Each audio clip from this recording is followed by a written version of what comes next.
বিসমিল্লাহির রহমানুর রহিম। আশা করি দ্বিতীয় রমজানে আপনারা সবাই ভালো আছেন। দোকানের মতো পারফেক্ট ফুলকো বেগুনি বাসায় কিভাবে তৈরি করা হয় সেটা আপনাদের সঙ্গে শেয়ার করব। প্রথমে ব্যাটারটা ভালোভাবে তৈরি করে নিতে হবে। ব্যাটারটা ভালো তৈরি না হলে ফুলকো বেগুনি ভালোভাবে হবে না। আমি প্রথমে নিয়ে নিলাম ১ কাপ বেসন। আমি বড় কাপের ১ কাপ বেসন নিয়ে নিয়েছি। তার সঙ্গে নিয়ে নিলাম ছোট কাপের হাফ কাপেরও কম চাউলের গুঁড়া। তার সঙ্গে দিয়ে দেব ১ চামচ বেকিং পাউডার। তার সঙ্গে দিয়ে দেব হাফ চামচ হলুদের গুঁড়া, ১ চামচ মরিচের গুঁড়া, ১ চামচ আদা পেস্ট, ১ চামচ ধনিয়া গুঁড়া, ১ চামচ লবণ। লবণটা স্বাদ মতো দিয়ে দিলাম। বেসনের সঙ্গে মশলাগুলো ভালোভাবে মিশিয়ে নেব। তার সঙ্গে দিয়ে দেব পানি। পানিটা আমি অল্প অল্প করে দিয়ে ব্যাটারটা তৈরি করে নেব। একবারে পানিটা আমি ব্যবহার করব না। একবারে পানিটা ব্যবহার করলে ব্যাটারটা পাতলা হয়ে যেতে পারে। সেজন্য অল্প অল্প করে দিয়ে ব্যাটারটা ভালোভাবে পারফেক্ট ভাগে তৈরি করে নেব।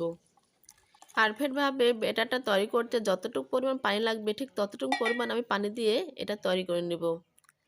এর মধ্যে দিয়ে দেব এবার ২ টেবিল চামচ গরম তেল। দিয়ে আমি আবারও ব্যাটারের সঙ্গে তেলটা ভালোভাবে মিশিয়ে নিলাম।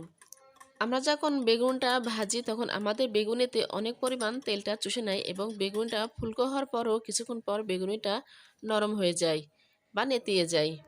ব্যাটারটা গোলানোর সময় তেলটা ব্যবহার করলে ব্যাটারটা তেল আগে থেকে চুষে নেয়, আমাদের বেগুনিতে কোনো তেল চুষবে না। দেখেন আমার পারফেক্টভাবে ব্যাটারটা তৈরি করা হয়ে গেছে। এবার আমি বেগুনটা কেটে নেব। আমি একটা লম্বা সাইজের বেগুন নিলাম। বেগুনি বানাতে বেশি বেগুনের প্রয়োজন হয় না। একটা বেগুন থেকে অনেকগুলো বেগুনি তৈরি হয়ে যায়। আমি ঠিক পাতলা পাতলা সাইজ করে বেগুনটা কেটে নেব। ঠিক এভাবে আমি পাতলা পাতলা সাইজ করে বেগুনটা কেটে নিলাম। আমার সবগুলো বেগুন কাটা হয়ে গেছে। আমার একটা বেগুন থেকে অনেকগুলো বেগুনও হবে। এবার আমি নিয়ে নিলাম হাফ চামচ লবণ, হাফ চামচ মরিচের গুঁড়া, হাফ চামচ হলুদের গুঁড়া, হাফ চামচ ধনিয়া গুঁড়া। এবার সবগুলো শুকনো উপকরণ হাতের সাহায্যে বেগুনের সাথে ভালোভাবে মিশিয়ে নেব। আমার ভালোভাবে মিশানো হয়ে গেছে। এবার আমি চলে যাব বেগুনটা ভাজার জন্য। আমি প্রথমে চুলাতে একটা ফ্রাই প্যান বসিয়ে দিলাম। তার মধ্যে পরিমাণ মতো তেল দিয়ে দিলাম। আধা ঘন্টার জন্য ব্যাটারটা রেস্টে রাখছিলাম। আধা ঘন্টা পর ব্যাটারটা আবারও ভালোভাবে মিশিয়ে নিলাম। কারণ ব্যাটারটা উপরে পানিটা উঠে আসছে। আবারও একটা হ্যান্ডবিনের সাথে ভালোভাবে এটা মিশিয়ে নিলাম। ব্যাটারটা ভালোভাবে গোলানো হয়ে গেছে।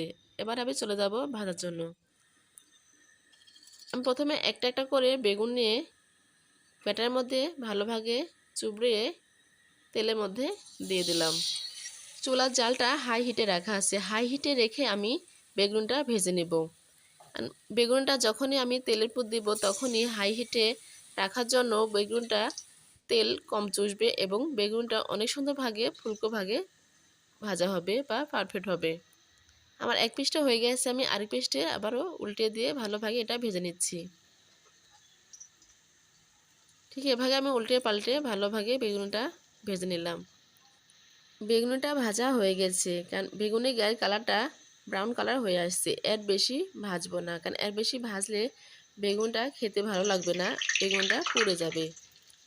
এবার আমি একটা ছাঁকনির সাহায্যে তেলটা ছাড়িয়ে বেগুনগুলো আমি উঠায় নেব। আমার বেগুনগুলো উঠানো হয়ে গেছে। ঠিক একইভাবে আমি আবারও বেগুনগুলো ভেজে নেব। যারা আমার এই চ্যানেলের নতুন বন্ধুরা তাদের শিক্ষার্থে আমি আবারও বেগুনে দিয়ে দিলাম। ঠিক একইভাবে আমি আবারও বেসনে চুবড়ে বেগুনগুলো ভেজে নেব। ঠিক এক এক করে সবগুলো বেগুন আমি এভাবে ভেজে নিলাম। এবার আমি বেগুনগুলো আবারও উল্টে দিলাম। ঠিক এভাবে এক পিসটা হয়ে গেলে আরেক পিসটা উল্টে আবারও ভেজে নেব। আমি দুইটা করে বেগুনি দিয়ে ভাজলাম, আপনারা চাইলে আরও বেশি করে দিয়েও ভাজতে পারেন। আমার বেগুনিগুলো ভাজা হয়ে গেছে। এবার আমি বেগুনগুলো সব উঠে পরিবেশন করব। আমি যেভাবে দোকানের মতো পারফেক্ট বেগুনটা ভাজলাম ঠিক এভাবে আপনারা বাসায় বানিয়ে ইফতারে রাখতে পারেন। আশা করি আপনাদেরও খেতে ভালো লাগবে। আমার এই বেগুনের রেসিপি যদি আপনাদের ভালো লাগে তাহলে বন্ধুরা লাইক, কমেন্ট, শেয়ার এবং সাবস্ক্রাইব করবেন। আর যারা নতুন তারাও সাবস্ক্রাইব করে আমার এই রেসিপিগুলো দেখে নেবেন। আশা করি আপনাদেরও ভালো লাগবে। সবাই ভালো থাকবেন, সুস্থ থাকবেন। সবাইকে ধন্যবাদ। আল্লাহ হাফেজ।